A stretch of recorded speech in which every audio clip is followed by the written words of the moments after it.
في طريقك إلى الخشية. اذكر الله أيها المؤمن في كل آن وحين. اذكر الله وأنت على مقعدك في الطائرة. اذكر الله وأنت في خلوتك في مسكنك أو في فندقك.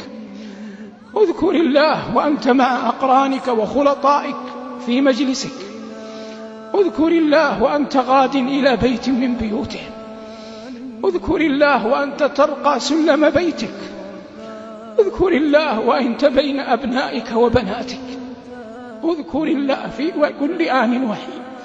إن في خلق السماوات والأرض واختلاف الليل والنهار آيات لأولي الألباب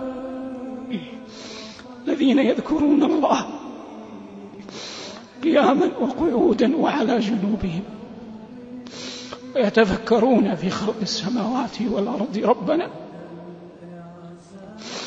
ما خلقت هذا باطلا سبحانك فقنا عذاب النار. قال صلى الله عليه وسلم: مثل الذي يذكر الله والذي لا يذكر الله مثل الحي والميت. والله جل وعلا يقول: ومن كان ميتا فأحييناه وجعلنا له نورا يمشي به في الناس. ومن غلب عليه استماع الفواحش والالتفات إليها والاشتغال بها حرم من نعمة ذكر الله.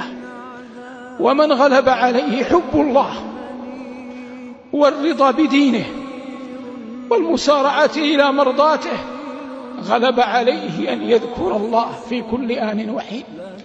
وليعلم كل أحد أن ذكر الله حياة الضمائر وأنس السرائر وأقوى الذخائر. قال أصدق القائلين: الذين آمنوا وتطمئن قلوبهم بذكر الله، ألا بذكر الله تطمئن القلوب.